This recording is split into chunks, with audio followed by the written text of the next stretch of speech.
तो ये देखो 20।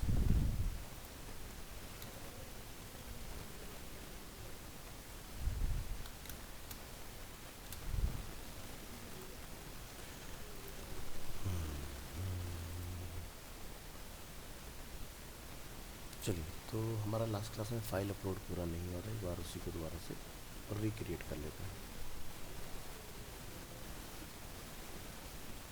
फाइल अपलोड डॉट JS के नाम से हमने एक फ़ाइल बना लेना है अपने folder D drive MWF 12 to 130 node. ठीक,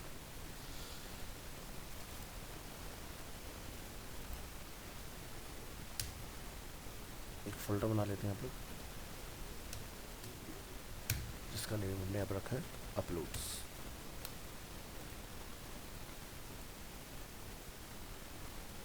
चलिए, तो जो भी हम लोग फाइल अपलोड करेंगे वो इस डायरेक्टरी में अपनी यहाँ पर आ जाएगी। गुड आफ्टरनून जी।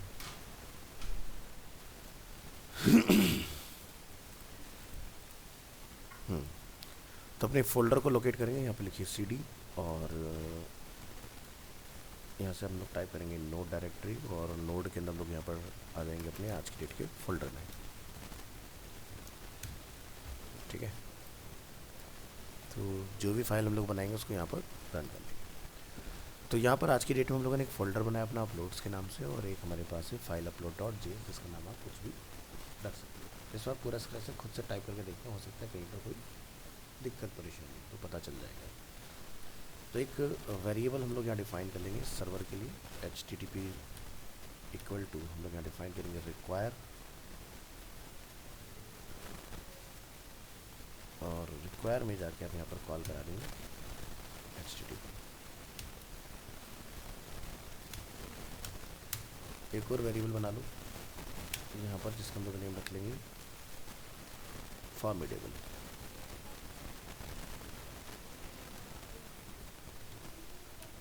और इक्वल टू इसमें आपने कॉल कर लेना है रिक्वायर, और यहाँ जाके डिफाइन कर लेंगे फॉर्मिडेबल।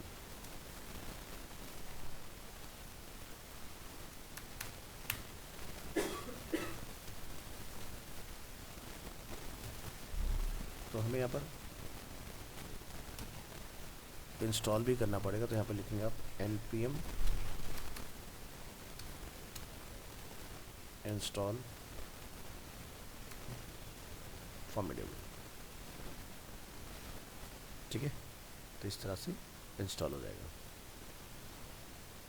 और एक वेरिएबल हमें चाहिए होगा फाइल सर्वर के लिए, फाइल सिस्टम के लिए fs रिक्वायर, और यहाँ जाकर हम लोग डिफाइन कर देंगे fs। तो ये तीन चीज़ें हमने इस तरह से डिफाइन कर लेंगे।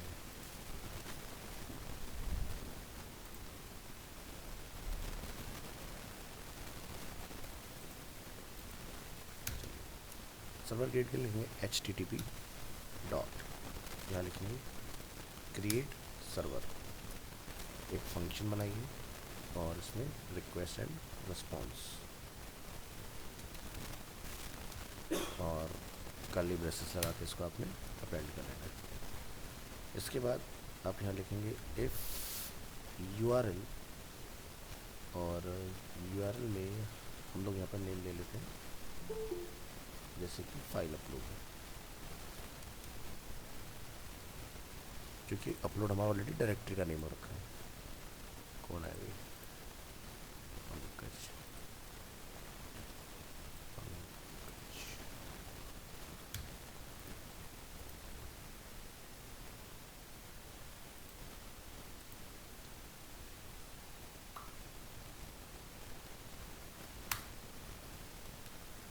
So if request dot URL, और URL हम लोग रखेंगे अपना file upload curly braces, enter करिए यहाँ पर, और इसमें लोग डिफाइन कर देंगे कांस्टेंट,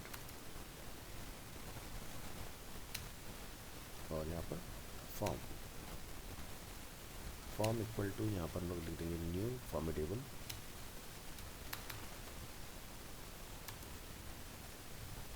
ये जो मैंने यहाँ डिफाइन किया है इसको कॉल करेंगे, डॉट यहाँ लिखेंगे इनकमिंग फॉर्म, इस तरह से।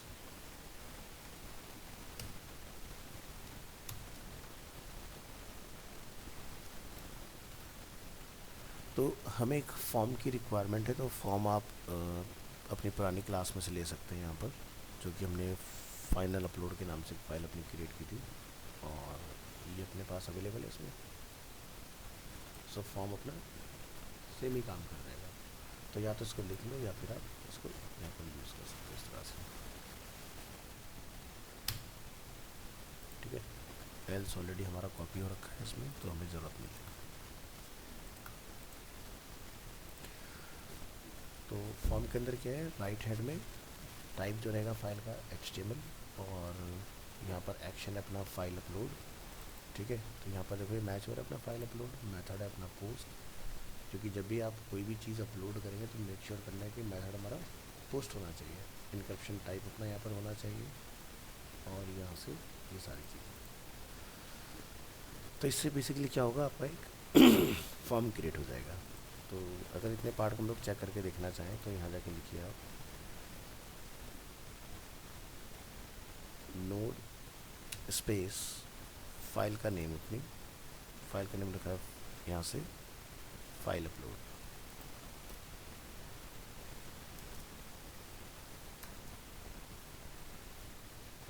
Dot JS.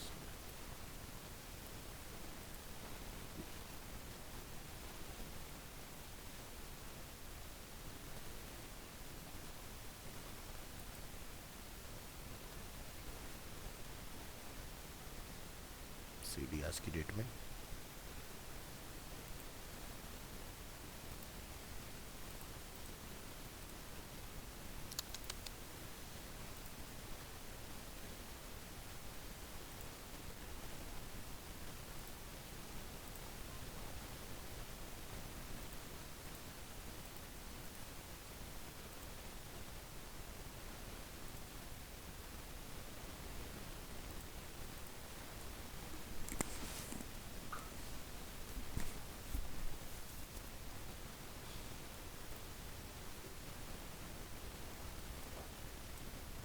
इतने पार्ट को भी कमेंट कर दो।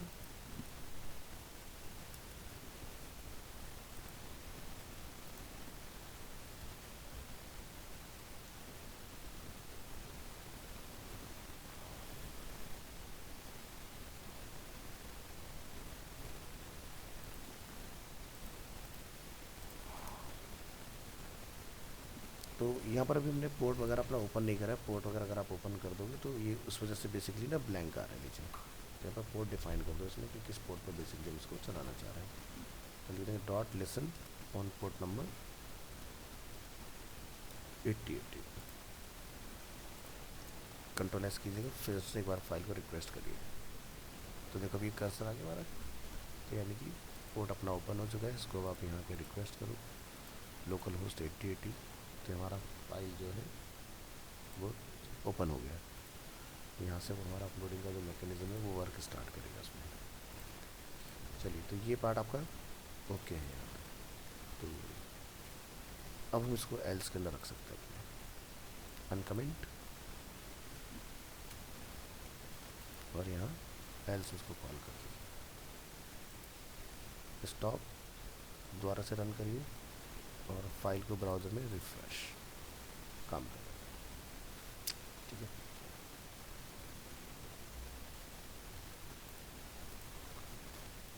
तो कांस्टेंट फॉर्म इक्वल टू हमने यहाँ पर डिफाइन किया है न्यू फॉर्मिडेबल, जो वेरिएबल आपने डिफाइन किया ध्यान रखना वही कॉल करेंगे, और इनकमिंग फॉर्म। इसके बाद यहाँ लिखिए फॉर्म डॉट अपलोड डायरेक्टरी, बताइए किस डायरेक्टरी में बेसिकली हमारा डेटा कॉल होगा। तो हमने अपना फोल्डर क्या वाला रखा है, अपलोड्स के नाम से, तो यहाँ पर डॉट स्लैश अपलोड्स, और दूसरा हम लोग बना लेंगे यहाँ पर फॉर्म डॉट कीप एक्सटेंशंस, ठीक है। तो इसको आपने 2 रखना वैल्यू को, ये बूलियन मोड में है। तो इसको हम लोग यहाँ लिख देते हैं specify the upload directory, and ये वाला जो पार्ट है हमारा रिटेन फाइल एक्सटेंशंस।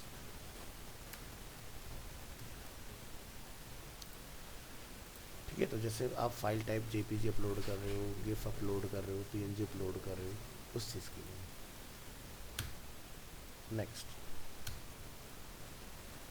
लिमिटेशन वगैरह का काम बाद में करेंगे, इसमें पहले फॉर्म डॉट यहाँ पर आप डालिए पार्स, डेटा पार्स करेंगे, रिक्वेस्ट, और एक फंक्शन बनाइए इसके अंदर जिसमें हम डिफाइन करेंगे एरर, फील्ड्स एंड फाइल्स, और यहाँ पर कर्ली ब्रेसेस, और उसको अपेंड कर लीजिए।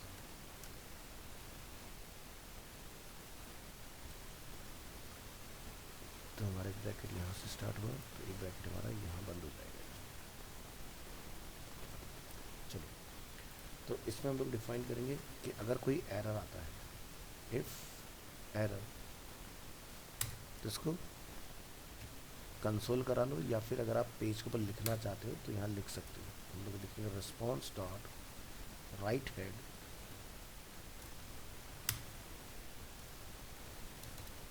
$500, और यहाँ से कंटेंट टाइप कर देंगे टेक्स्ट स्लैश प्लेन, या चाहो तो HTML भी निकाल सकते हो। रिस्पॉन्स डॉट राइट में जाके लिख दो एरर पार्सिंग दी फॉर्म, और जो भी एरर वो प्रिंट हो जाएगा। और यहाँ से response dot and, console dot error में अपना एरर प्रिंट करा दो, और यहाँ से कर देंगे रिटर्न इसको।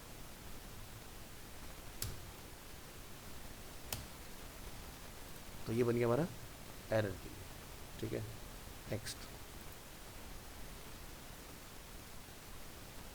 हम लोग डिफाइन करेंगे कंसोल डॉट लॉग,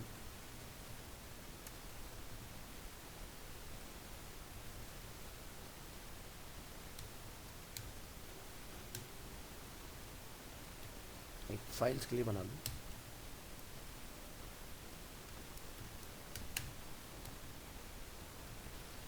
ठीक है, तो जो अगर फाइल की डायरेक्टरी या उससे रिलेटेड अगर कोई एरर होगा तो वो आपका यहाँ पर देखने के लिए मिल जाएगी कि हमारे इसमें क्या प्रॉब्लम आ रही है। इसके बाद इसको मैं लिख भी देता हूँ, इंस्पेक्ट दी फाइल्स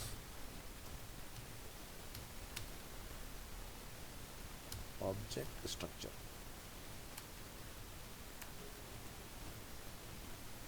नेक्स्ट एक और बनाओ, constant upload file variable equal to array dot is array files dot file to upload।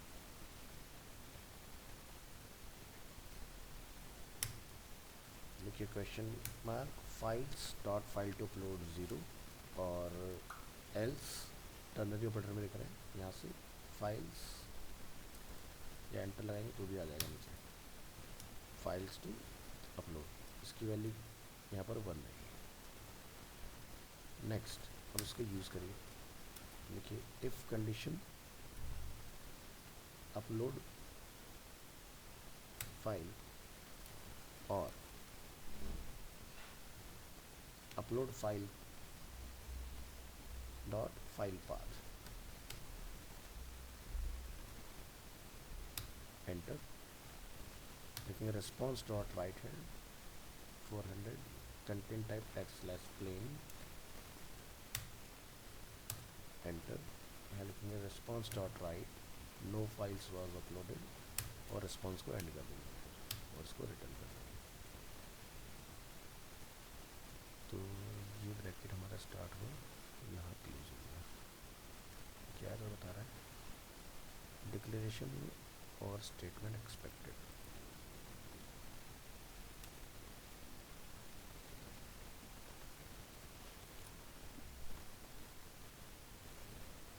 एक सेकेंड, यहाँ से शुरू हुआ था ब्रैकेट 1, ये क्लोज।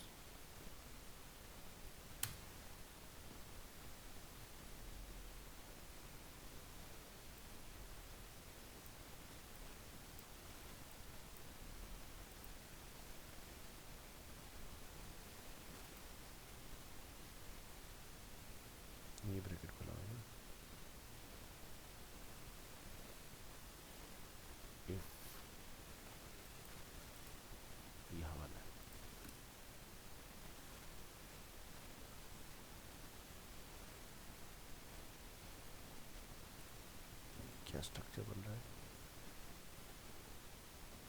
ये क्लोज हुआ।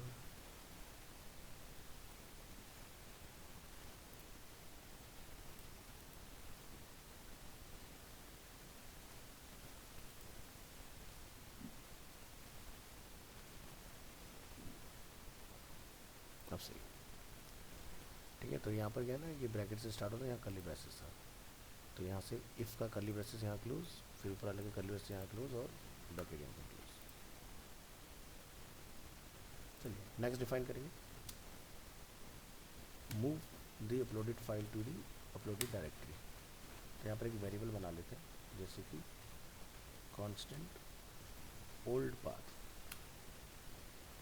Equal to uploaded file dot file path, एक बार बना लो new path, form dot uploaded directory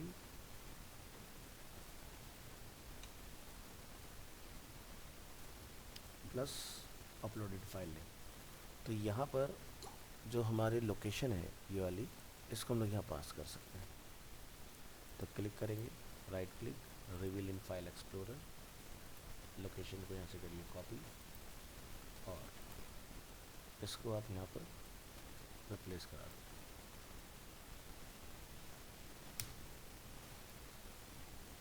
और जो आपके स्लैशेस हैं बैक, इनको फॉरवर्ड के साथ रिप्लेस कर दो इस तरह से।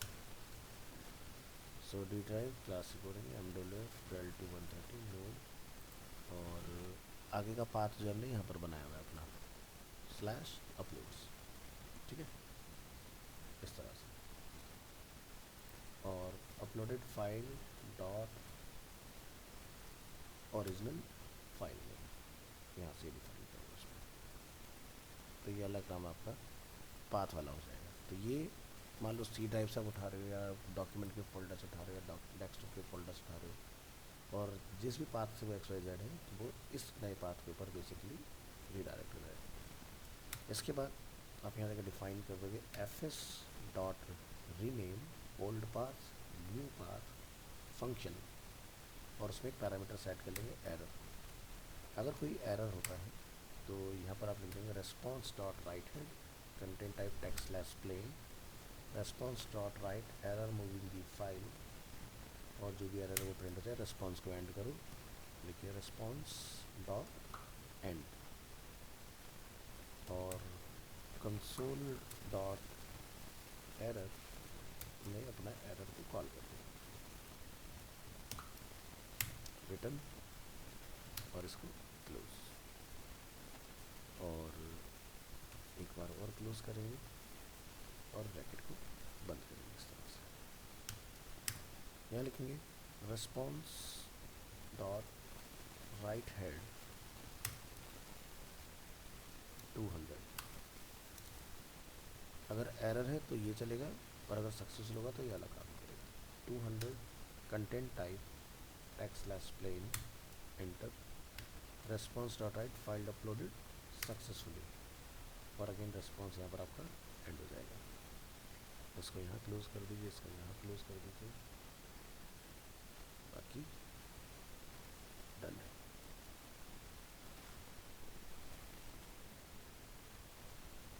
एक बार फाइल को सेव कीजिए, कंट्रोल सी से स्टॉप करिए, रीरन करिए अपनी फाइल को, ब्राउज़र में आइए, एक बार फिर से चेक करके देखिए, उसको फ्रेश ओपन कर लो, लोकल होस्ट 8080। तो कोई भी एक फाइल यहाँ पर हम लोग अपलोड करके देखते हैं कि क्या वो इसके अंदर कॉल होता है कि नहीं।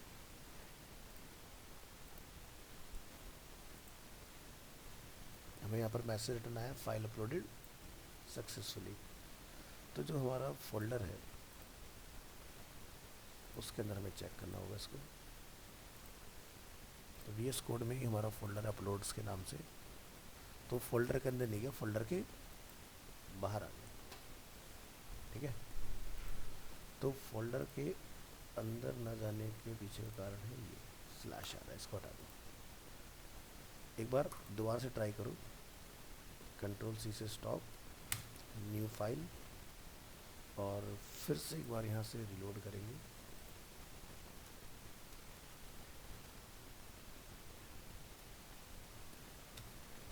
Choose file and submit. यहाँ आएंगे, अभी भी हमारा बाहर ही जा रहा है, कहाँ दिक्कत है कि पाथ में अपलोड्स,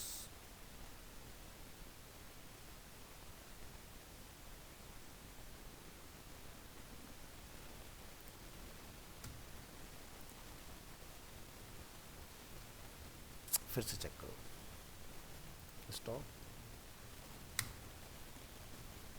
यहाँ आइए,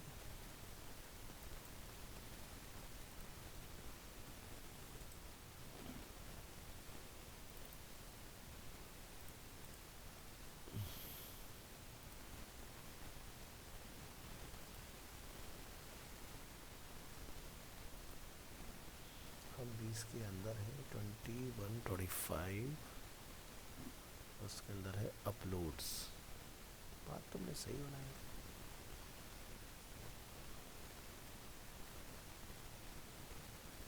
UPLOADS, ठीक है।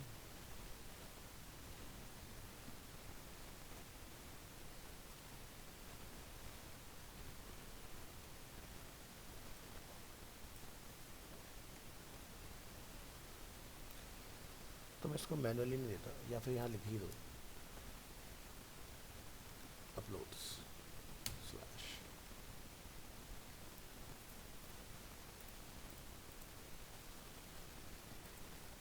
और एक बार क्लोज करके दोबारा चला दो।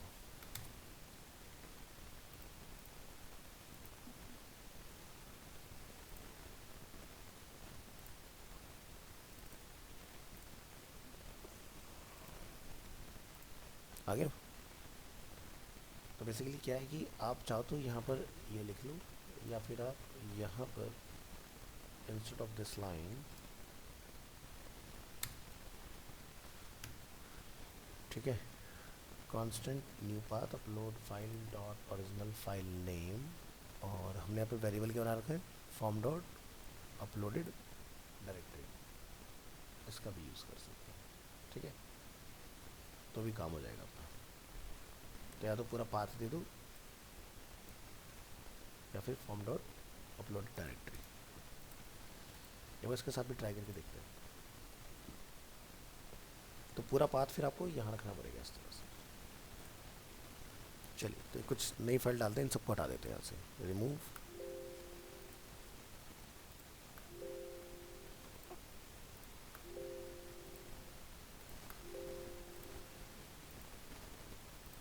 फाइल को सेव करिएगा। अब हम लोग सारी लोकेशन का यूज़ कर रहे हैं। लाइन को कमेंट किया हमने,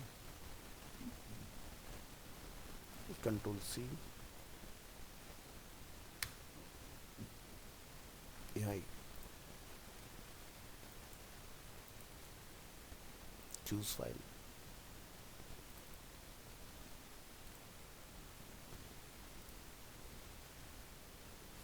ठीक है। तो फाइल अपनी अपलोड होगी, बस इसमें अगर इस वेरिएबल में काम करना है तो पूरा पाथ यहाँ पे लिख के डालना है, ये वाला कॉपी,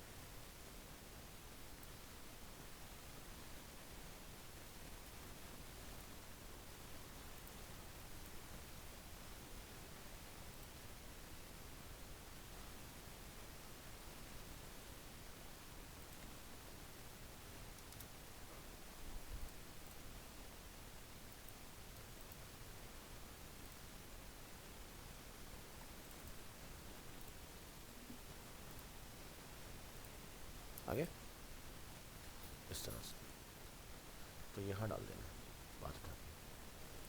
तो ये पाथ ऑफलाइन सीखने के लिए सही है, ऑनलाइन के लिए सही नहीं है, ठीक है। जब आप प्रोजेक्ट पे काम करोगे तो आपको सिर्फ वो अपनी लोकेशन बतानी है बैक से, ठीक है, जैसे भी बाय डिफ़ॉल्ट ही आ रहा था अपलोड्स के नाम से। तो यहाँ पे भी लिख सकते हैं हम लोग पूरा, या फिर यहाँ से वेरिएबल बना के उसको उसमें कॉल कर सकते हैं। तो ये हो गया आपका अपलोड कराने के लिए। तो यहाँ पर पूरा पाथ देखो आपको मिल जाएगा इस तरह।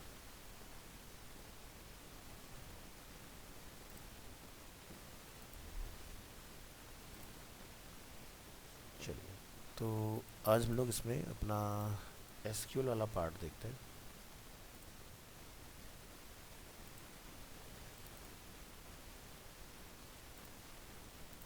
डी ड्राइव,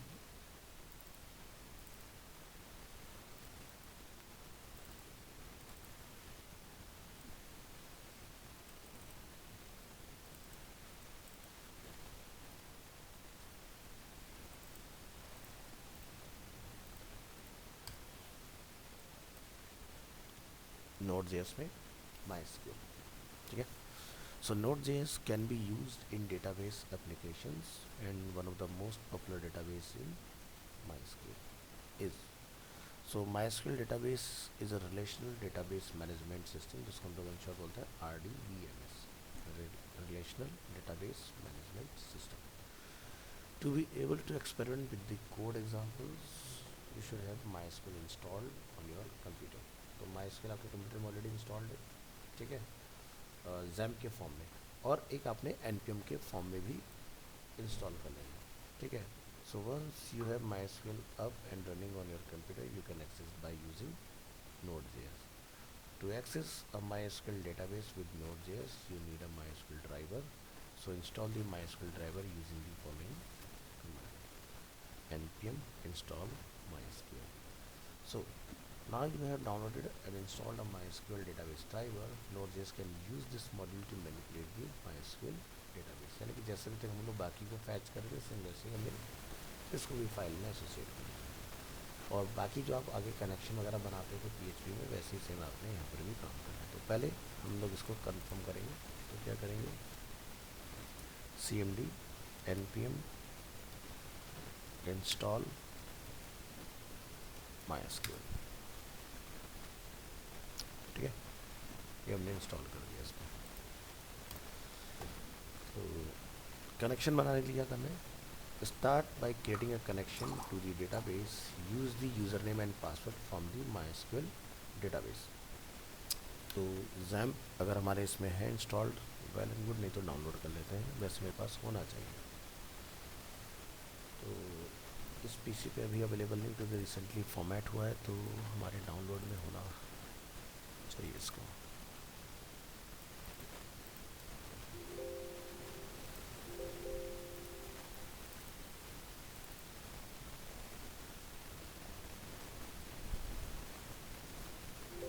ये अवेलेबल है.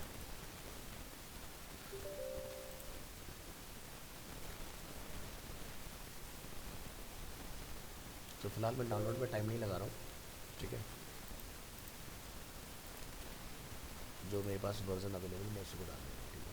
आप लोग अपना लेटेस्ट देख लीजिएगा जो भी अपना डालें. तो C ड्राइव XAMPP में बेसिकली ये इंस्टॉल हो रहा है. यहाँ से लैंग्वेज क्या रखना है आपने,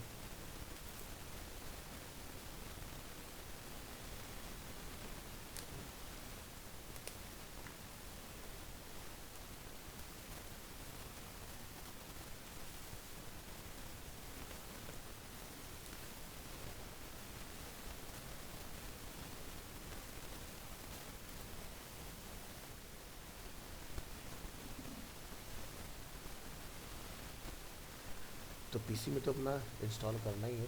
XAMPP अवेलेबल ध्यान रखना होना चाहिए. अब XAMPP इंस्टॉल करें आप, या फिर WAMP इंस्टॉल करें, मतलब PHP और MySQL होना चाहिए आपके कंप्यूटर में, ठीक है. अब PHP MySQL दोनों की चेन तो बात कर रहे हैं यहाँ पर नोड की अंदर.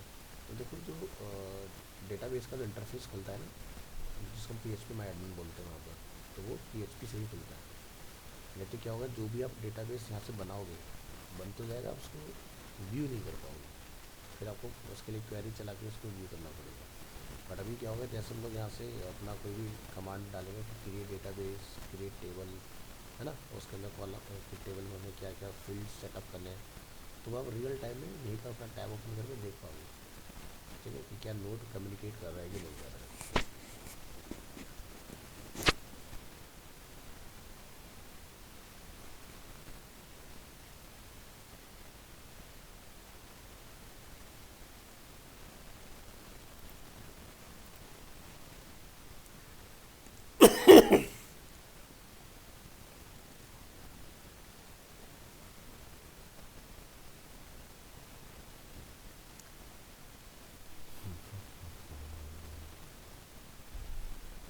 तब तक हम लोग अपनी फ़ाइल बना लेते हैं, जब तक इंस्टॉल होकर रेडी हो रहा है. VS कोड में आइए, और यहाँ पर हम लोग एक फोल्डर बना लेते हैं माई एस क्यू एल,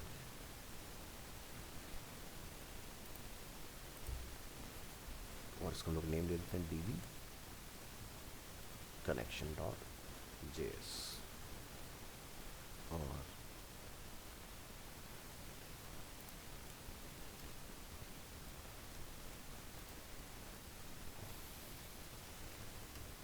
ठीक है, यहाँ पर लाके हम अपना फर्स्ट कोड जो है वो कॉल कर लेंगे इसमें। तो माई एस क्यू एल अपना ऑलरेडी इंस्टॉल्ड है, तो यहाँ से आपने इसको रिक्वायर कर लेना है।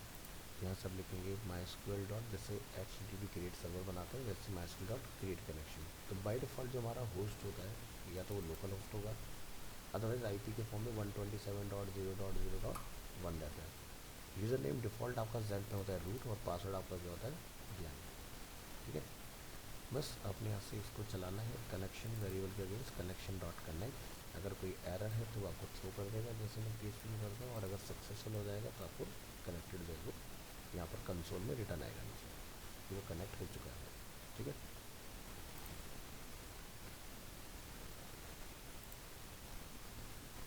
Almost about to finish.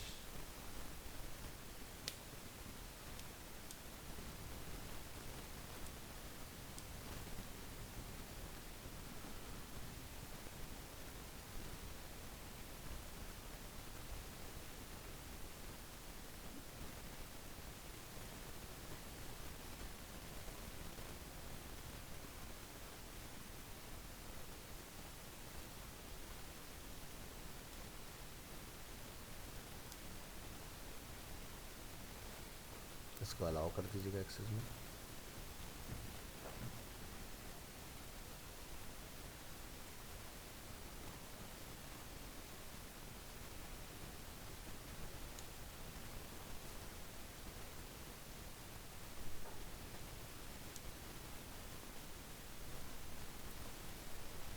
Launch कीजिए इसको। अब आप यहाँ देखिए लिखा रहा है port number 80 it is use by C programs node JS node dot E X E. ठीक है, तो सबसे पहले अपने सर्वर को बंद कर दो। ठीक है, बंद कर दिया अपने सर्वर को।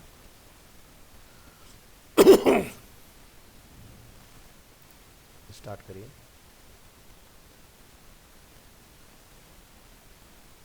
और माई एसक्यूएल स्टार्ट करिए, अलाउ एक्सेस। ठीक है, और यहाँ से लिखेंगे हम लोग क्या, लोकल होस्ट। ठीक है, डैशबोर्ड ओपन हो गया। यहाँ से माई एडमिन अपना ओपन कर सकते हैं। तो एक जब आप पीएचपी पढ़ रहे होते हैं वर्डप्रेस पढ़ रहे होते हैं, तो आप डेटाबेस यहाँ से बनाते हैं। मैंने आपको दोनों अप्रोच सिखाई थी कि क्वेरी से भी हम लोग डेटाबेस कैसे बना सकते हैं जो पीएचपी चल रहा था, है ना, कि आप वहाँ से क्रिएट डेटाबेस की रिक्वेस्ट करते हो तो यहाँ पर एक डेटाबेस बन के तैयार होता है। वैसे ही सेम नोड भी आपके लिए काम करता है कि आप नोड में अपनी क्वेरी चलाइए और आपका यहाँ पर काम होता जाएगा। तो सबसे पहले काम आता है कनेक्शन को टेस्ट करना कि क्या कनेक्शन हमारा इस्टेब्लिश हुआ या नहीं। तो यहाँ पर क्या करना है, सेम जैसा आप लोग अभी तक नोड की फाइल चला रहे हैं वैसे अपने एसक्यूएल की फाइल को भी नोड लिखकर उसका जो भी आपने नेम रखा है डॉट जेएस रन करना है। तो आपको क्या आना चाहिए रिटर्न यहाँ पर, कनेक्टेड। जो भी आपने कंसोल में मैसेज लिखा है जैसे कनेक्टेड है तो कनेक्टेड ही आपको आना चाहिए। तो चलो ट्राई करते हैं यहाँ पर नोड, और हमारी फाइल का नेम है डी बी। इसको मैं हाइड कर देता हूँ, इसको मिनिमाइज कर देता हूँ, D B connection dot JS. तो यहाँ पर क्या लिखा है, मॉड्यूल नॉट फाउंड। ठीक है, तो मॉड्यूल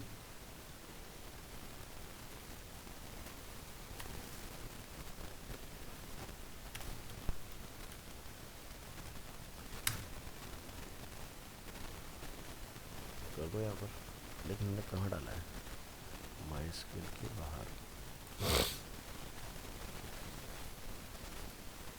सीडी। और हमारा ना एक और प्रॉब्लम भी हुआ है कि हम उस फोल्डर में नहीं, ठीक है, तो वो फोल्डर में भी आ जाओ पहले। तो क्या लिखेंगे, सीडी माई एसक्यूएल। अब इसमें आप ट्राई करो अपनी फाइल का नेम, क्या रिटर्न आ रहा है? कनेक्टेड। अब ये कनेक्टेड ऐसे ही तो नहीं आ रहा कहीं, तो ज़रा एक बार इसको अपने बंद करके देखो क्या हो गया, एरर बन गया तुरंत। यानी कि ये तभी काम कर रहा है जब आपका ज़ैम्प लाइव है। तो यहाँ पर ध्यान रखना, अपाचे तो हो गया माई एडमिन को देखने के लिए, और एसक्यूएल होगा तभी माई एडमिन खुलेगा, यानी कि ये रनिंग होना चाहिए आपका। और जैसे हम इसको फिर से चला देंगे तो यहाँ पर हमें क्या रिटर्न आ रहा है? कनेक्टेड। यानी कि कनेक्शन जो है हमारा नोड के थ्रू माइस्क्यूएल ड्राइवर से जो हमारा जैम्प का माइस्क्यूएल उसके साथ बिल्ड हो चुका है। ठीक है, तो ये ऐसे नहीं आ रहा है कि यहाँ पर हमने लिख रखा है कनेक्टेड, तो यहाँ पर कनेक्टेड आ जाएगा। तो कनेक्ट होगा, पीछे से सर्विस आपका ओपन होगा तभी ये आएगा, अदरवाइज़ आपको इस तरह का एरर बन जाएगा, तो क्योंकि सर्विस जो है वो डाउन है इस तरह से। तो पहला स्टेप हमारा है ये। फिर क्या करना है? क्वेरी और डेटाबेस। तो डेटाबेस की क्वेरी क्या है भाई, हम लोग क्या लिखते हैं यहाँ पर सेलेक्ट, ठीक है, और यहाँ से आपका जो डेटाबेस आपने बना रखा होगा इस नाम से, कस्टमर के नाम से, वो क्या होगा, उसमें से आप डेटा को क्वेरी वगैरह कर पाओगे उसके अंदर। सेलेक्ट ऑल डेटा, ये क्या होता है? रेस्ट्रिक्ट का मतलब ऑल डेटा, मतलब कि जितने भी उसके अंदर कॉलम्स हैं या रोज़ है, ये उसको क्वेरी करने का काम करेगा।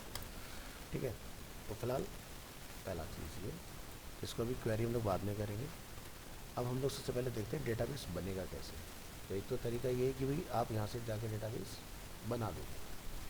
तो जब प्रोडक्शन में आप लोग जाओगे ना, तो डेटाबेस का जो एक्सेस होता है डायरेक्ट नहीं दिया जाता, मतलब इस तरह से कि आप गए और डेटाबेस आपने बना लिया। तो क्वेरी क्यों चलाना आना चाहिए? क्योंकि आपको उसका बेसिकली नेम वगैरह बता दिया जाएगा। मेन डेटाबेस नहीं देते हम लोग कि पता चला कल को आप जाके बाकी किसी डेटाबेस को छोड़ जा रहे हो। तो डीबीएमएस मैनेजर होते हैं कंपनीज के अंदर, वहाँ पर रोल डिफाइन होते हैं कि डेटाबेस को जो आर्किटेक्ट है वो उनका काम है सिर्फ डेटाबेस को हैंडल करना। आपको उसके अंदर कोई भी नया कोई टेबल बनाना है, कोई चीज़ कराना है, तो वो आप सब क्वेरी के थ्रू करिए। ठीक है, तो अगर आपका पूरा प्रोजेक्ट खुद से बना रहे हैं तो आपके पास फुल एक्सेस होगा, और अगर आप काम कर रहे हो रोल बेस्ड उसमें मॉडल के अंदर, फिर आपको क्वेरी की हेल्प लगेगी। यानी कि अगर मुझे कोई डेटाबेस बनाना है तो मुझे इस तरह से बनाना पड़ेगा। तो यहाँ पर क्या है, to create our database in MySQL use the create database statement. अब ये क्रिएट डेटाबेस स्टेटमेंट जो है हर जगह कॉमन है, PHP चलाते हैं तो वहाँ पर भी यही रिक्वेस्ट चलती है आपकी। तो हमारे पास एक डेटाबेस बनेगा जिसका नाम क्या है, न्यू DB। अब न्यू DB का नेम अगर आप कुछ और रख दोगे तो वो बन जाएगा, है ना। तो चलो ट्राई करके देखते हैं।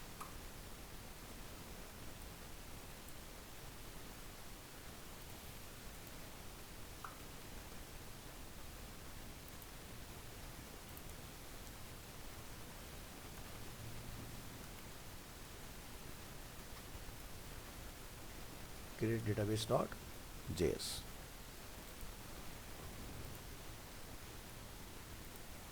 इसको हम लोग नेम कर देते हैं 1, इसको हम लोग नेम कर देते हैं 2, ताकि सीक्वेंस आपको क्लियर रहे। तो यहाँ ये तो कनेक्शन तक का काम सेम है अपना, ठीक है, यानी कि यहाँ तक के पार्ट में कोई चेंज नहीं है। ठीक है, हाँ, अगर आप इसके आगे जो हम डेटाबेस अब बनाने जा रहे हैं न्यू DB के नाम से, अगर आप उसमें कोई टेबल बनाना चाहते हो तो ऊपर आपको एक और बना देना है डेटाबेस के नाम से, मतलब DB जो भी आपका डेटाबेस बनेगा उसमें डिफाइन कर दो। तो हमने यहाँ पर लिखा है कि भाई कंसोल सॉरी यहाँ पर हमने डिफाइन करना है connect dot query create database, database का नेम क्या रख रहे हैं, न्यू DB। तो ये आपकी क्वेरी होगी। अब अगर ये बन जाता है तो आपको रिटर्न आएगा कंसोल डॉट लॉग में डेटाबेस क्रिएटेड, और अगर कोई एरर होगा तो वो एरर आपको यहाँ पर थ्रो करेगा उस केस में। तो चलिए फाइल को करिए सेव, और इसका नेम हमने यहाँ से कॉपी किया, नीचे कंट्रोल-C से स्टॉप करेंगे और लिखेंगे यहाँ पर नोड स्पेस और यहाँ से एंटर। क्या लिखा रहा है कि डेटाबेस से कनेक्टेड भी हो चुका है और डेटाबेस क्रिएट भी हो चुका है। तो अगर हम अपने यहाँ पर आके इसको अगर रिफ़्रेश करते हैं तो यहाँ पर आप देखोगे न्यू DB के नाम से डेटाबेस आपका क्रिएट हो गया। ठीक है, तो यानी कि आप यहाँ पर बिना इंटरफेस के भी डेटाबेस वगैरह क्रिएट कर सकते हैं।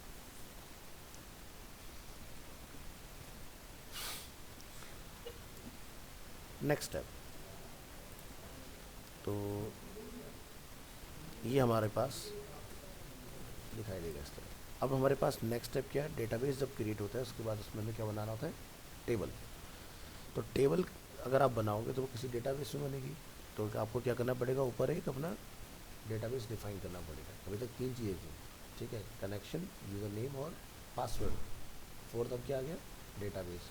क्योंकि अब हम लोग उसके अंदर क्वेरी चला रहे हैं डेटाबेस को क्रिएट करने का, यानी कि डेटाबेस बन चुका है अपना, उसके अंदर टेबल बनेंगे, टेबल के अंदर क्या क्या फील्ड आपने बनाने वो अपने आगे डिफाइन करोगे।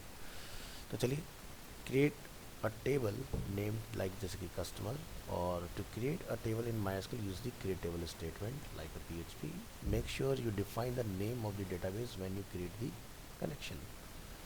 तो यहाँ से इसको कर लेते हैं कॉपी, और यहाँ जाकर हम लोग डिफाइन कर लेते हैं new file number 3 create table dot JS. तो नेम मिसमैच नहीं होना चाहिए, नेम है अपना new DB, create table customers, जिसमें कि हम लोग यहाँ पे क्या रख रहे हैं, नेम, नेम का हम लोग टाइप पे रख रहे हैं वेरिएबल कैरेक्टर, और जिसकी लेंथ कितनी है 255।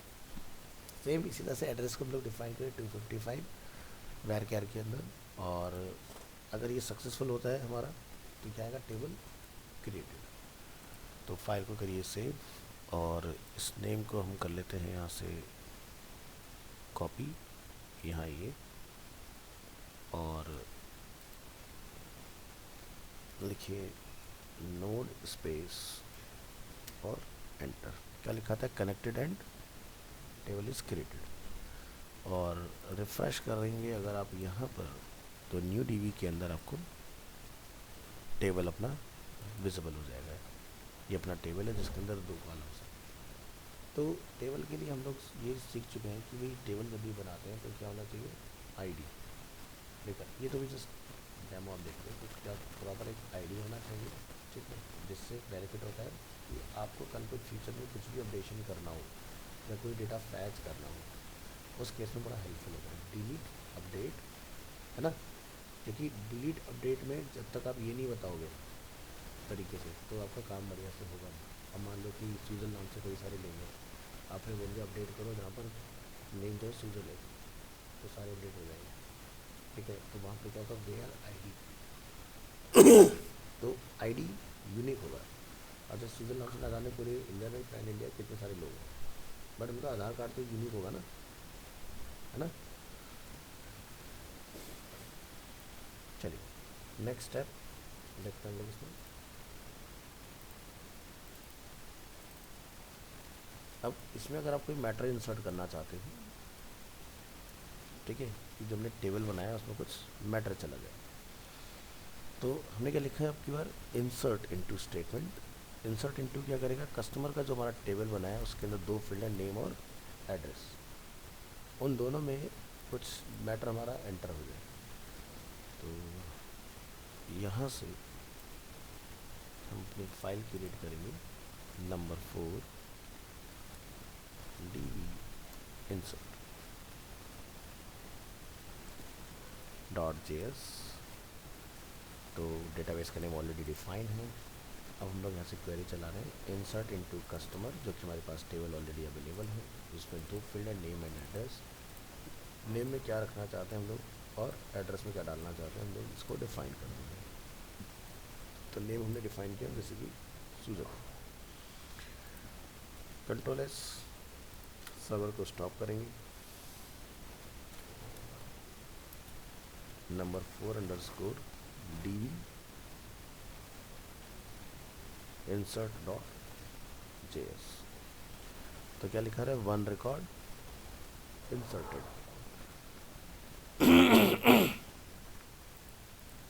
रिफ्रेश करेंगे यहाँ पर, तो यहाँ पर डेटा हमारे को रिसीव होना चाहिए इसमें, ठीक है। तो इस तरह से क्या होता है कि आप जब किसी प्रोजेक्ट पे काम करोगे तो कोई भी वेबसाइट, ऐसा तो होता नहीं कि आज की डेट में अगर कोई अच्छा सा हम लोग प्रोजेक्ट बनाए उसका बैकएंड ना हो, तो बैकएंड तो जरूर होगा। बैकएंड वक्त के हिसाब से अपडेट भी होता है, यानी कि उसका जो है डेटा हमारा स्टोर है। अब मान लो कि आपने कोई वेबसाइट बना लिया, वेबसाइट बनाने के बाद आपको लगता है कि भाई जैसे वर्डप्रेस हम लोग चलाते हैं, तो वर्डप्रेस क्या करता है, सारा कुछ डायनामिक रखता है डेटा को, आप उसको ऑन दी गो कभी भी अपडेट कर सकते हो, ठीक है, इसलिए हैंडी भी रहता है और लोग अब ज़्यादा जो है वो वर्डप्रेस को ही प्रेफर करते हैं। तो अब आप कोई रिएक्ट में वेबसाइट बना रहे हो, अब मान लो कि कोई एडिटर है वेबसाइट का, तो वो क्या कर रहा है, एक तो ये तरीका होता है कि सीधे वो यहाँ चेंज करेंगे तो फ्रंट एंड पर ऑटोमेटिकली चेंज होगा। अब अगर मैंने ये वाला एक्सेस उसको दे दिया किसी एंड यूज़र को, तो वो क्या करेगा, यहाँ से गड़बड़ कर सकता है, और यहाँ पर कुछ गड़बड़ होने का मतलब कि कोई अंडू नहीं हो सकता यहाँ से। तो इसलिए क्या होता है कि किसी भी साइट का डैशबोर्ड डिज़ाइन होता है। डैशबोर्ड का फ़ायदा क्या है कि मान लो कल को आपको कोई नया पोस्ट बनाना है, ठीक है, या कुछ उसके अंदर चेंजेस करना है, तो आप कर पाते हैं। तो जैसे आप लोगों ने वर्डप्रेस पढ़ा है, तो वर्डप्रेस कितना बढ़िया सिस्टम है कि एंड यूज़र को तो दिखता बिल्कुल अलग होता है। जब आप WP एडमिन में लॉगिन करते हो तो आपका वर्डप्रेस का डैशबोर्ड अपना अलग है, और हमें पता है कि उस वर्डप्रेस के डैशबोर्ड के पीछे hell lot of code available है, लेकिन हमें उसमें जाने की ज़रूरत नहीं, हमें तो बस फीचर पकड़ना होता है कि हमें पोस्ट बनाना है, हमें पेज बनाना है, पेज का टाइटल लिखा है, कंटेंट डाला है, और वो आपको ब्राउज़र पे डिस्प्ले होगा। तो जब हम लोग इस तरह का कोई कस्टम पूरा बना रहे होते हैं, क्योंकि यहाँ तो ये चीज़ें बनी बनाई मिलेंगी नहीं आपको, आपको सारी चीज़ें खुद से बनानी पड़ेगी, ठीक है। तो जैसे हम लोग कोई ऐसी ब्लॉगिंग वेबसाइट अगर हम बना के देखना चाहें, अब आप उस लेवल पर आ चुके कि आप बना पाओगे, एक नया पेज भी क्रिएट हो पाएगा, ठीक है, उसके अंदर कोई कंटेंट वगैरह भी कॉल हो पाएगा, ठीक है, और वो मैटर सारा बैकएंड पे जाकर स्टोर भी होगा और सारे काम होंगे, और फ्रंट एंड पर आप उसको फैच भी कर पाओगे, ठीक है। लेकिन उसके लिए हमें चाहिए था डेटाबेस। अब मान लो कि आपके पास डेटाबेस नहीं है, उस केस में कैसे होता है, तो आपके पास नहीं होगा तो किसी और के पास होगा, डेटाबेस तो होगा ही होगा, है ना। अगर ये नहीं है तो कंडीशन में काम चलता है API से।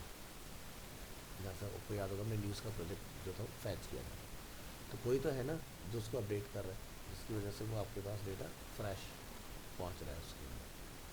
तो उसके अंदर भी सिस्टम होता है कि भाई कल को अगर कहीं पर कुछ भी वेबसाइट में चेंज हो, या जैसे कहीं कोई नया न्यूज़ पोस्ट हो, तो वो ऑटोमेटिकली API जो होगा अपडेट होगा, और API अपडेट होगा जब आप कोई अपना पेज रन करते हो, तो वो अपडेटेड डेटा ही आपके पास आता है। तो मोबाइल एप्लीकेशंस जो होते हैं आपके, ठीक है, जैसे हम लोग फ्लिपकार्ट चला रहे हैं या जैसे हम लोग अमेज़ोन चला रहे हैं, तो आप लोगों ने नोटिस किया होगा कि लॉगिन करने के बाद अगर आपने मान लो कि मोबाइल फ़ोन पर कुछ ऐड टू कार्ट किया हुआ, आप डेस्कटॉप पे चलाते हो वहाँ पर भी दिख जाता है आपको, या अगर डेस्कटॉप से आपने ऐड टू कार्ट किया तो आपको मोबाइल वर्जन में भी दिखाई दे रहा होता है ना। तो यानी कि बैकएंड तो एक ही, तभी तो ऐसा हो रहा है ना। अगर बैकएंड एक नहीं होगा तो फिर ये काम होगा नहीं सही। तो अब मोबाइल वेबसाइट हो, sorry, mobile website, mobile apps या फिर वेब ऐप्स कुछ भी, तो बैकएंड सबका एक ही होता है, क्योंकि सेम ही इन्फॉर्मेशन हमें एंड यूज़र तक डिलीवर करने का, बस मीडियम बदल जाता है। तो ध्यान रखना है कि SQL तो रहेगा ही रहेगा। अब बहुत सारी कंपनीज होती है MySQL को प्रेफर करती है, ठीक है, क्योंकि सबसे आसान और सबसे पुराना जो प्रैक्टिस है वो यही है। इसके अलावा आजकल जो हमारा चल रहा है वो मार्केट में चल रहा है MongoDB, ठीक है। MongoDB को भी आप रिएक्ट के साथ, नोड के साथ सिंक करके यूज़ कर सकते हो। तो देखते हो ना मार्केट में दो जॉब प्रोफाइल अपने चल रहे हैं, मीन एंड मन स्टैक, ठीक है।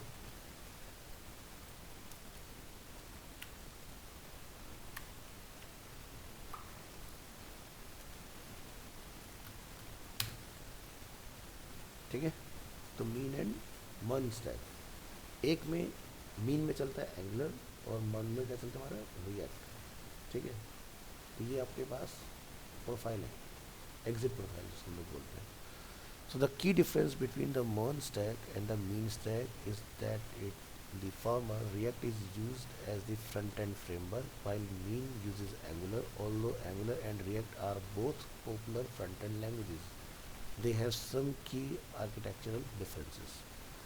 तो अगर हम लोग यहाँ पर इसको देखें तो इनके अंदर यूज़ वाली जो चीज़ें हैं वो थोड़ा सा डिफरेंट है। जैसे मीन और मर्न में अगर आप जाओगे तो एक चलाता है यहाँ से रिएक्ट और एक चलाता है एंगुलर, बाकी सारी चीज़ें आपकी सेम ही रहेंगी। यानी कि MongoDB, express, react and node. तो रिएक्ट की जगह पर क्या हो जाएगा, मर्न में एंगुलर। तो बीच में अरीना का एक कोर्स आया था जिसमें दोनों चीज़ें डाली गई, रिएक्ट भी था और उसमें एंगुलर भी था। बट अगर आप रिसेंटली अगर आप थोड़ा सा रिसर्च करोगे तो आपको एंगुलर के स्कोप्स कम मिलेंगे और आपको रिएक्ट के स्कोप्स ज़्यादा दिखाई देंगे। तो यहाँ पर हम लोग देखें फ्रंट एंड फ्रेमवर्क के अंदर, सो एंगुलर क्या है, मीनली और full JavaScript framework for front end development. वहीं पर मर्न क्या है, मीन के कंपैरेटिवली ये एक लाइब्रेरी है और JavaScript library use to create user interface. एक है फ्रेमवर्क, एक है लाइब्रेरी। और जैसे कि हम लोग पहले भी पढ़ चुके हैं कि फ्रेमवर्क जो होते हैं कंपैरेटिवली लाइब्रेरी थोड़ा स्लो एग्जीक्यूट होते हैं। दोनों फ्रंट एंड है, दोनों की वेबसाइट रिलोड नहीं होती। अगर आप जीमेल जैसे चलाते हो, एक बार आप रिक्वेस्ट कर लो, उसके बाद आपको कुछ करने की ज़रूरत नहीं है। आप कहीं भी जाइए, कोई ऊपर लोडिंग आपको दिखाई ही नहीं देगी उसके अंदर, है ना। दोनों सेम ही आपको आउटपुट देते हैं, बट एक फास्टर एग्जीक्यूट होता है, थोड़ा लिटिल बिट डिले के साथ एग्जीक्यूट होता है। रिएक्ट फास्ट होता है और मार्केट में जब कोई वेबसाइट बनाएगा या अगर कोई क्लाइंट बन जाएगा, वो तो यही चाहेगा कि जल्दी से जल्दी उसकी वेबसाइट खुलनी चाहिए, तो इसलिए रिएक्ट को ज़्यादा प्रेफर करते हैं। अब यहाँ देखोगे कि दोनों का कॉमन यूज़ केस क्या है, तो एंटरप्राइज लेवल एप्लीकेशंस। तो angular framework helps larger teams with code consistency and maintenance. और इसका क्या है, smaller application. React component library and UI layer abstraction make app building fast and simple, जिसकी वजह से लाइट वेटिंग जाता है। स्किल्स एक्विजिशन की बात करें, स्टीपर, यहाँ पर क्या है, ईजी है। Angular framework once mastered can simplify the building of complex and interactive user interface. React के अंदर आप देखोगे तो React extensive component library allows developers to assemble apps in less time. तो रीड एंड राइट प्रोसेस भी बहुत different है, क्योंकि अगर आप एंगुलर चलाने जाओगे तो एंगुलर के लिए मैंडेटरी है कि आपको टाइप स्क्रिप्ट आना ही चाहिए। अब ये भी एक और जेएस,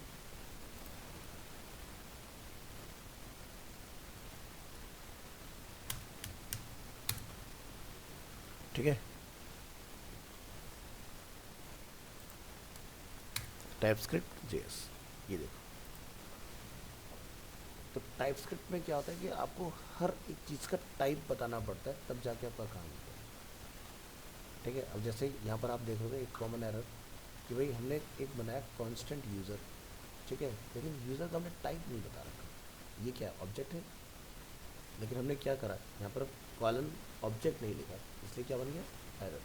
तो टाइप स्क्रिप्ट ये कहता है कि हर एक चीज़ जो आप लिख रहे हो उसका टाइप भी बताते चलो। तो एंगुलर बड़ा रिस्ट्रिक्टेड मोड में चलता है। टाइप स्क्रिप्ट पहले आपको क्लियर करना होता है, उसके बाद जाके एंगुलर कहीं आपके लिए काम करता है।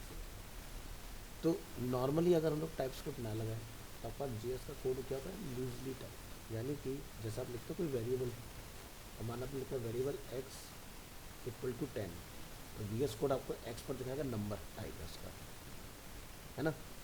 और अगर आप वहाँ पर टेक्स्ट लिख देते हो इन्वर्टेड कोड के अंदर, तो उसको स्ट्रिंग में कंसिडर करते हो। और अगर कुछ भी नहीं लिखा होगा तो उसका टाइप आ रहा था एनी। एनी मतलब कुछ भी हो सकता है उसके अंदर। लेकिन टाइप स्क्रिप्ट ये कहता है कि जो भी वेरिएबल लिख रहे हो उसके अंदर रखना क्या है वो पहले बताओ, बाद में नहीं। ये होता है टाइप स्क्रिप्ट।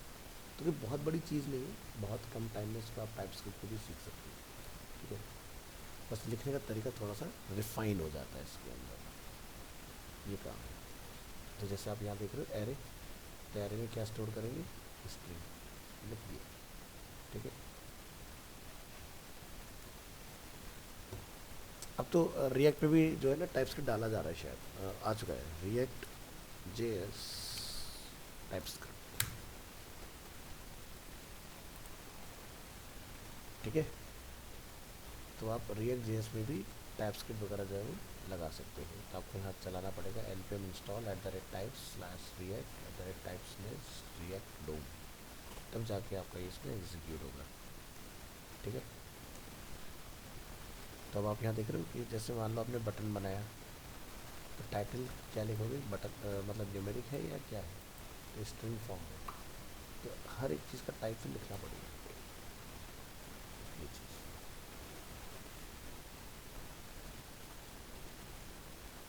तो मीन और मर्न आपको ये थोड़ा सा ध्यान रखना है कि क्या चीज़ें होती हैं। तो बात की जाए कि भाई जो हम लोग अभी तक पढ़ के आए हैं, चाहे आपने वर्डप्रेस पढ़ा हो या किसी के सेंटर में ड्रूपल अगर पढ़ाया गया है या जुमला पढ़ो, कोई भी मतलब CMS पढ़ लो, कंटेंट मैनेजमेंट सिस्टम जो होता है, ये सब MySQL पर चलते हैं। ठीक है। और अगर आपको लगता है कि भाई मुझे एक ऐसा काम करना है कि मुझे नहीं पता कि कल को टेक्नोलॉजी बदल जाए, एग्जाम्पल के तौर पर ऐसा समझिए, तो एसक्यूएल क्या करता है, डेटा को ना रो टेबल में स्टोर करता है। मोंगोडीबी क्या करता है, डेटा को ऑब्जेक्ट फॉर्म में स्टोर करता है। ऑब्जेक्ट फॉर्म जैसे कि मान लो पर्सन, पर्सन कौन है, single, first name, last name, उसका सरनेम आ गया, तो उसमें डेटा ऑब्जेक्ट की तरह जाता है। और उसका फ़ायदा है कि फ्यूचर में मान लो कि कल को कोई भी टेक्नोलॉजी आपको बदलनी पड़ रही है, तो आप उसको अपग्रेड कर सकते हैं। ये फ़ायदा है, इसमें भी चला जाएगा। अब एसक्यूएल के केस में क्या होगा, एसक्यूएल के केस में या तो पूरा कोड रीराइट करो, या तो एपीआई जिंदाबाद, एपीआई से काम करो, काम कहीं नहीं होता। बट एसक्यूएल थोड़ा सा स्लो होता है, ठीक है, कंपैरेटिवली मोंगोडीबी। तो जैसे ऐसा समझो जैसे कि एग्जांपल के तौर पर गेट पोस्ट हमने रिक्वेस्ट पढ़ रखी है, तो गेट क्या करता है, लिमिटेड अमाउंट में डेटा जो होता है वो सबमिट करता है ना, अपने अंदर 2048 करेक्टर। पोस्ट अनलिमिटेड डेटा को सेंड कर सकते हैं। ठीक है।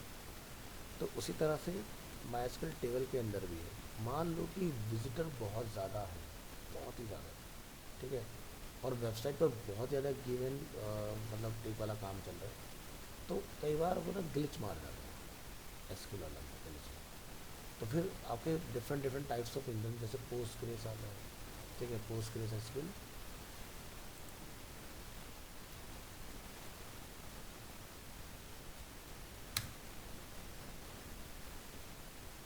ठीक है। तो डेटाबेस भी बहुत सारे हैं, तो जब निकलोगे ना जॉब करने दुनिया में, तो बहुत कुछ पता चलेगा कि और भी बहुत सारी चीज़ें होती हैं। ठीक है। एनजिंग्स होता है आपका, उसका भी यूज़ करते हैं। ठीक है। पोस्टग्रेस का यूज़ होता है। आपके अलग अलग तरह के डेटाबेसेस अवेलेबल हैं, और ये मोंगोडीबी होता है। ठीक है। तो यहाँ पर आप देख रहे हैं डेटा जैसे हम लोग पढ़ के आए हैं ऑब्जेक्ट की तरह, इस तरह से चलता है। एसक्यूएल क्या करता है, रो कॉलम के फॉर्म में चलाता है। एसक्यूएल सबसे आसान है। ठीक है। एसक्यूएल सबसे आसान है सीखना। ठीक है। तो अगर आपने एसक्यूएल पे काम कर लिया, कोई दिक्कत नहीं, बस आपको इतना पट करना है एपीआई बनाने के लिए, उसकी कैसे बनती है सिखा देते हैं। ठीक है। तो मैं वाला काम आपको बता रहा हूँ, छोटा सा इंट्रोडक्शन मोंगो का भी दे दूँगा, ताकि कभी स्टार्ट करना पड़े तो आपको मोंगो का भी समझ होना चाहिए कि मोंगो में कैसे कर सकते हैं। ठीक है। तो काफ़ी ये भी पुरानी टेक्नोलॉजी है, और मीन और मर्न के अंदर मोंगो को प्रेफर करने का रीज़न ये होता है क्योंकि पूरा जेसन में ही चलता है, ठीक है ना, स्ट्रक्चर पूरा क्या जेसन फॉर्म में है ना। तो जब भी आप कोई एपीआई जब ओपन करते हो, तो उसमें सारा स्ट्रक्चर क्या होता है, जेसन स्ट्रक्चर होता है, जेसन एनकोड, जेसन डिकोड। तो 2009 से मार्केट में लाइव है। तो मोंगो का आप इसके लाइव सर्वर पे जाके अकाउंट बना के अपना ऑफलाइन से ऑनलाइन में डेटा डाल सकते हो। ठीक है। और आप क्या कर सकते हैं कि अपने कंप्यूटर में जैम्प की तरह इसको इंस्टॉल करके भी चला सकते हो मोंगो डीबी को, पॉसिबल चल जाता है। ठीक है।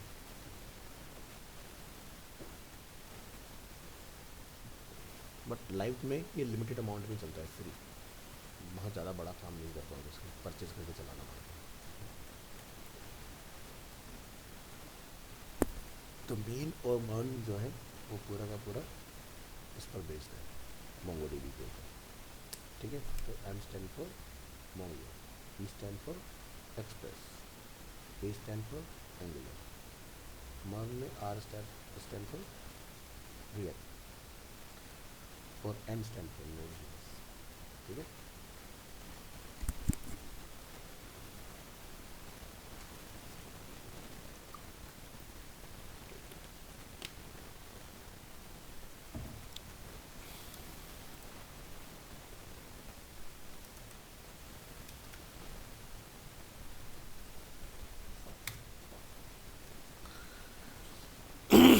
तो जैसे टाइप्स ऑफ डेटाबेस देखोगे, तो यहाँ पर आपको दिखाई देगा जैसे including relational, no SQL, object oriented, hierarchical and network databases. अब ये जो ऑब्जेक्ट ओरिएंटेड होते हैं, ठीक है, ये वही हो गया आपका जो मोंगो के अंदर होता है, तो उसमें ऑब्जेक्ट बेस्ड आपका काम है। या फिर पीएचपी जो है ना आपकी लैंग्वेज, पीएचपी में भी आप पीडीओ बेस बना सकते हैं, ठीक है, वहाँ पर भी बन जाते हैं। तो पीएचपी माइस्क्यूएल से भी चल जाती है, पीएचपी ऑब्जेक्ट ओरिएंटेड भी चल जाती है, वहाँ पर डेटाबेस ऐसे ही बना सकते हैं ऑब्जेक्ट की तरह। ऑब्जेक्ट का बस फ़ायदा ये है कि आप फ्यूचर में किसी भी तरह का डेटाबेस के साथ उसको जोड़ सकते हैं, यानी कि आपका प्रोजेक्ट स्केलेबल। और आज चलो 10-15 लोग हैं डेटाबेस के अंदर एग्जांपल के तौर पर, तब री एंट्री करा लोगे सारी चीज़ें। लेकिन कल को मान लो कि आपने कोई प्रोजेक्ट बना लिया और आपका फेमस हो गया, तमाम यूज़र उसमें आ गया एसक्यूएल के अंदर, तो उस केस में फिर दिक्कत आती है। तो फिर ज़्यादा अच्छा कि वैसे ही चल देंगे और उसकी एपीआई से काम चलाओ।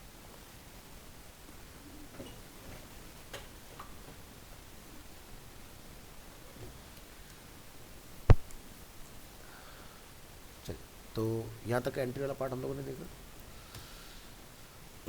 अब बात करते हैं कि भाई हमें सिंगल एंट्री ना डाल के मल्टीपल एंट्री उसमें बेसिकली इंजेक्ट करना है। तो सेम वही पीएचपी वाला फार्मूला, वैल्यूज़ क्वेश्चन मार्क करके आप यहाँ से ऑब्जेक्ट बना के इसके अंदर डेटा पास कर सकते हैं।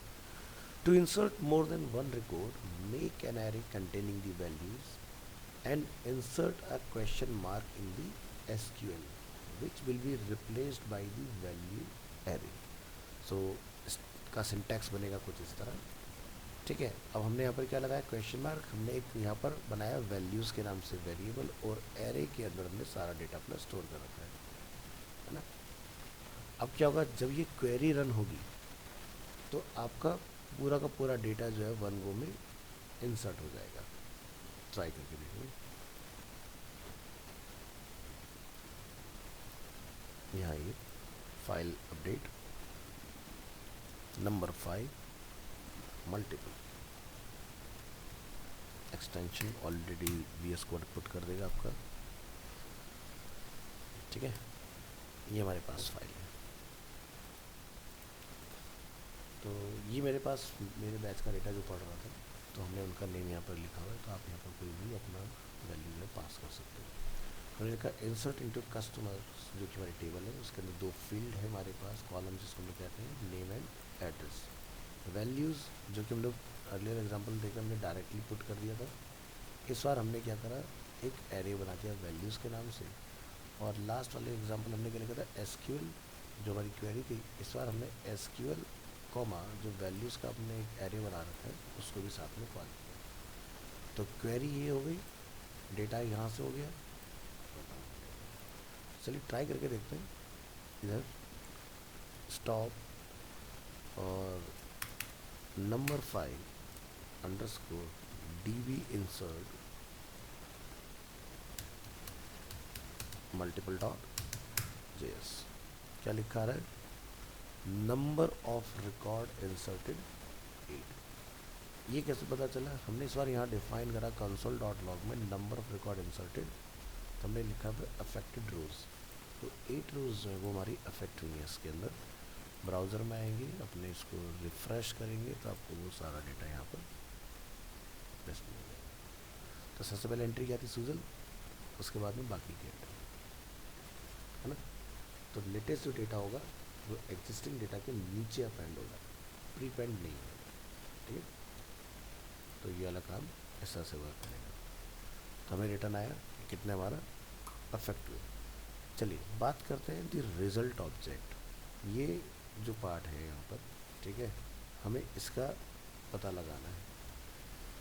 तो रिजल्ट ऑब्जेक्ट किस तरह से काम होता है, व्हेन एग्जीक्यूटिंग अ क्वेरी और result object is return, the result object contains information about how the query affected the table.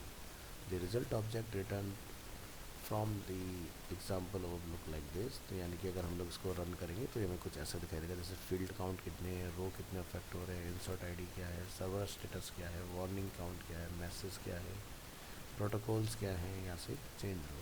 So the value of the properties can be displayed like this. तो आप क्या लिखेंगे, result dot affected रोज। तो आपको ये इस तरह से 8 दिखाता है।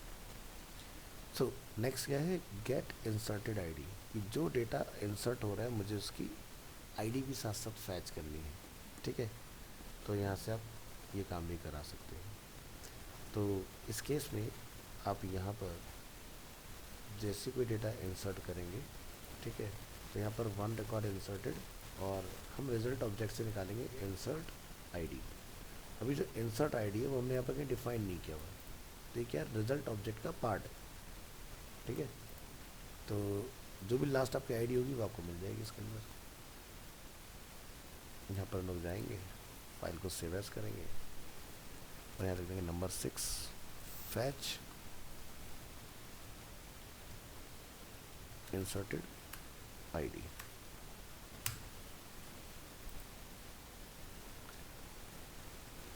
तो जो रिकॉर्ड हमारा इंसर्ट हो रहा है उसका नेम है आकाश कुमार फॉर एग्जांपल। यहाँ ये स्टॉप करिए और उसका नेम दीजिए नोड 6_ fetch inserted id.js, ठीक है। तो हमें आईडी क्या रिटर्न आ रहा है इसमें, 0। अब आईडी 0 रिटर्न इसलिए आ रहा है क्योंकि भाई आपका आईडी वाला कॉलम डिफाइंड नहीं है, ठीक है। अगर हमने आईडी डिफाइन कर तो आईडी में ऑटोमेटिकली इंक्रीमेंट चल रहा होता है, जैसे कि 1 2 3 4, है ना। तो आपको लास्ट आईडी अपनी निकाल के देगा इस केस में। तो आप एक छोटा सा काम कर सकते हैं, जैसे कि ये हमारा है स्ट्रक्चर, सॉरी मिस्टेक, स्ट्रक्चर ये है हमारा कुछ इस तरह से। तो अगर आप इसमें कुछ ऐड करना चाहते हो तो कहाँ ऐड करना चाहते हो, हमने क्या बोला, एट बिगिनिंग ऑफ टेबल, हमने इसको बोला गो। फील्ड का नेम आप क्या रखना चाहते हैं, हमने बोला आईडी, टाइप क्या रहेगा, इंटीजर, क्या रहेगा, AI मतलब ऑटो इंक्रीमेंट, ठीक है। और ये प्राइमरी की होगी हमारी, और यहाँ से इसको आपने सेव कर देना है। तो डेटाबेस में आप देख सकते हो नेम एड्रेस के सामने क्या ऐड हो गया, आईडी। अब आप यहाँ कस्टमर क्लिक करोगे तो यहाँ देखो सबकी आईडी असाइन होगी ऑटोमेटिकली। अब यानी कि अगर मैं एक नई क्वेरी यहाँ से रन कर दूँ, ठीक है, इसमें लिख दिया आकाश की जगह विकास कुमार, और हम यहाँ से स्टॉप करके इसको फाइल को पहले सेव कर लेते हैं और यहाँ से एंटर करते हैं। तो आईडी क्या रिटर्न आ रहा है, तो समझ आया पहले क्यों नहीं आ रहा था और अब क्यों आ रहा है, क्योंकि जब आईडी डिक्लेयर ही नहीं करा तो आईडी आएगा कैसे, है ना। तो ये काम आपको करना है तो आपका काम हो जाएगा। तो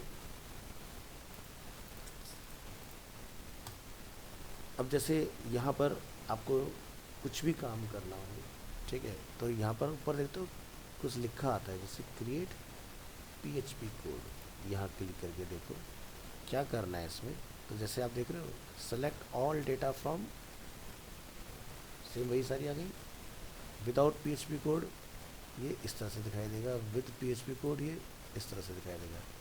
यहाँ से कोई क्वेरी आप सबमिट करना चाहते हो तो आप जाके यहाँ पर अपना क्वेरी वगैरह चला के आ सकते हो। अब जैसे SQL जो होता है ये देखो यहाँ पर, तो अगर किसी को कोड भूल गया कोई बंदा और लेकिन उसके बाद SQL का एक्सेस है तो वो यहाँ से क्या करना है, जैसे सेलेक्ट ऑल या select particular ID name address from where आ गया, या अगर आपको कुछ इंसर्ट करना है तो इंसर्ट इनटू, कुछ याद रखने की ज़रूरत नहीं, सब रहता है पीछे, ठीक है। कुछ अपडेट करना हो अपडेट सेट, कुछ डिलीट करना हो क्या डिलीट करना है, तो ये क्या पूछ रहा है आईडी, कि delete from customer where ID is equal to define from 1 2 3 4, और वो क्वेरी आपकी बन के तैयार होगी। तो सब पीछे SQL में यहाँ दिया रहता है चीज़ें, हम कोई अपने पास से नहीं चला रहे कमांड, सब इसमें है पहले से, वही कमांड वहाँ काम करे।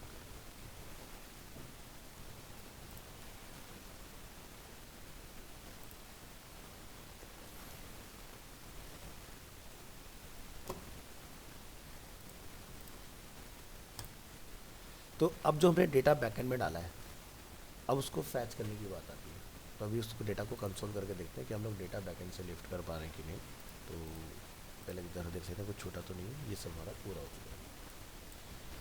तो चलिए नेक्स्ट टॉपिक है हमारा select from a table.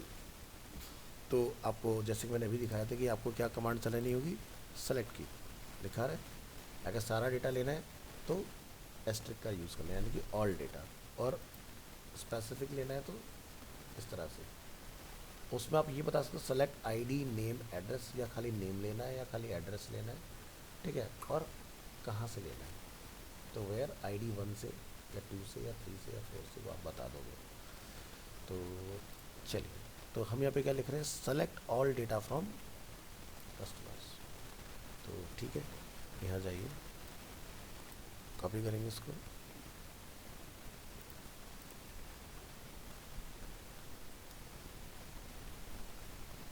Number 7 fetch inserted data.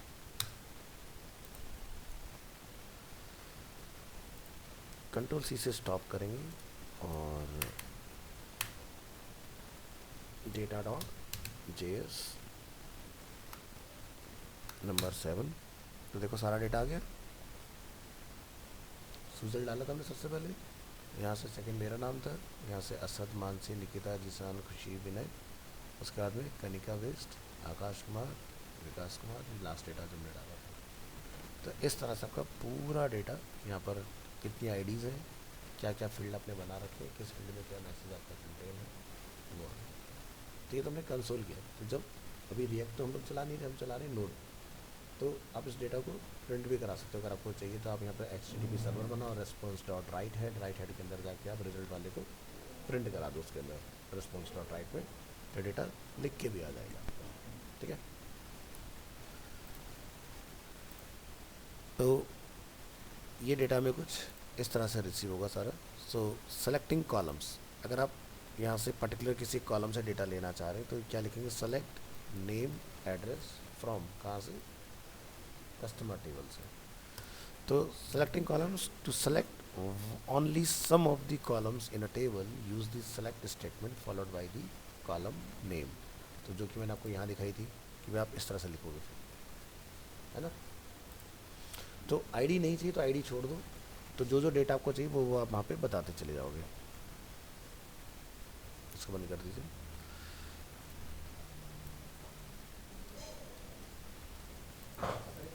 हाँ जी, हाँ जी।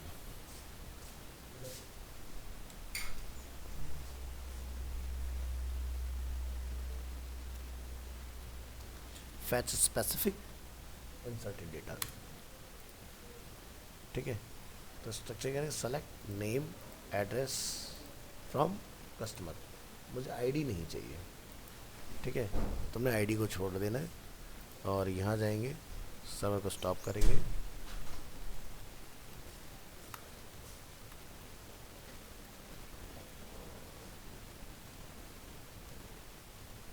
Specific inserted data.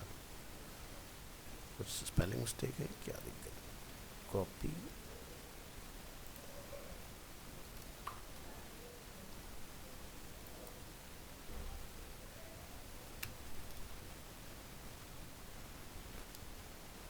आगे। तो देखो इस बार हमें आईडी रिटर्न नहीं आया है, इस बार से हमें नेम और एड्रेस रिटर्न आया। तो जो भी आप यहाँ से ऑल्टर कर दोगे उतना पार्ट आपको मिल जाएगा। मुझे सिर्फ नेम की रिक्वायरमेंट है, तो select name from customer. File को सेव करिएगा, नीचे स्टॉप करिएगा सर्वर को और रिक्वेस्ट को दोबारा रन कीजिएगा। तो क्या लेना है वहाँ से, तो ऑल क्या करता है, जितने बड़ी डेटा होगा, चाहे रो वाइज या कॉलम वाइज, सब कुछ ले लेगा। तो जब बहुत ज़्यादा डेटा आप पीछे से रिक्वेस्ट में ले लेते हो तो ध्यान रखना हैवी भी हो जाएगा, है ना, प्रोसेस। तो हिसाब से डेटा लेना होता है।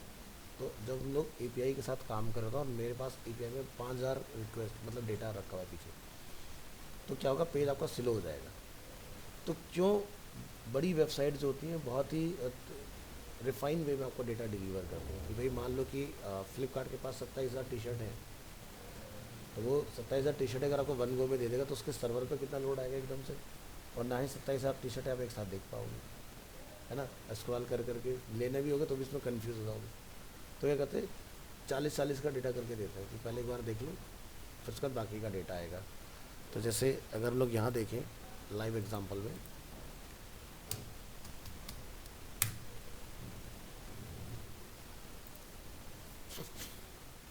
11,151 प्रोडक्ट उनके पास पड़ेगा। तो क्या लिखा रहा है 1 to 40, पहले 40 देखो, ठीक है, लेकिन अभी देखो 40 इसका आ नहीं रहा है, इसके लॉजिक में कुछ प्रॉब्लम चल रही है, ठीक है।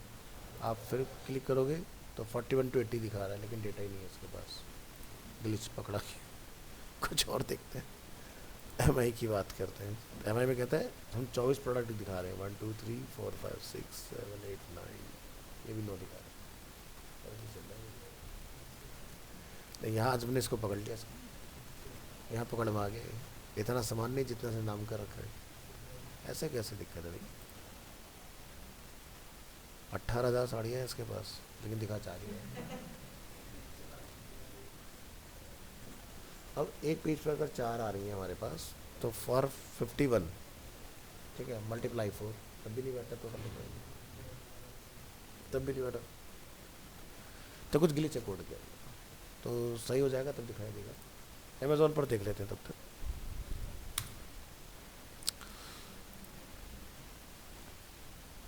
तो जैसे मोबाइल का एग्जांपल ले लेते हैं।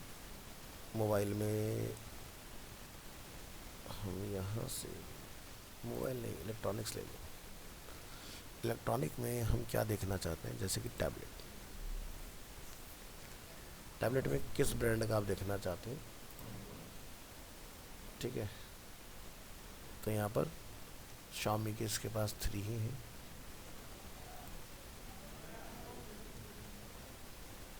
टी शर्ट सर्च कर लेते हैं, तो देखो डेटा आ गया काफ़ी यहाँ पर।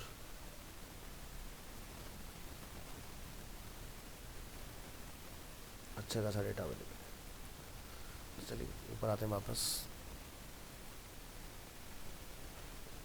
तो इन्होंने ऐसा कुछ नहीं बना रखा कितना है क्या है, ठीक है, इनका बस ऐसे ही चल रहा है सिस्टम। और नीचे आओगे यहाँ पर, तो 3 पर क्लिक करोगे तो आगे के बाकी पेज आपके अगर डेटा हुआ तो एक्टिवेट हो जाएंगे। तो ज़्यादा नहीं है इनके पास, इतना ही, ठीक है।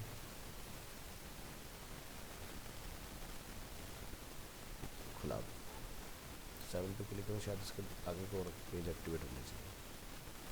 नहीं, ये लास्ट। तो ये वाला पेज नेशन हमने PHP में बनाना सीखा था कि भाई अगर पीछे है तो आगे के डॉटेड हो जाए, आगे चले जाए तो पीछे वाले डॉटेड हो जाए यहाँ पे। तो टोटल नंबर ऑफ 7 पेजेस हैं यहाँ पर, इस तरह से। बट बेस्ट प्रैक्टिस यही माना जाता है कि जब भी आप कोई डेटा किसी को दिखा रहे हो, आपके नंबर ऑफ कितने हैं ये हमने बनाना सीखा था PHP के अंदर, कि भाई आपके कितने प्रोडक्ट एक बार में दिखाई दे रहे हैं, सो दैट कि एंड यूज़र को क्लियरिटी रहे थोड़ा सा, उसको सस्पेंस में मत छोड़ो।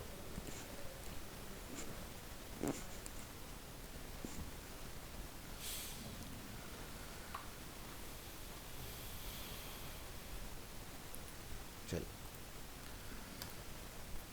तो ये सेलेक्टेड वाला पार्ट हम लोगों ने देख लिया किस तरह से काम करता है।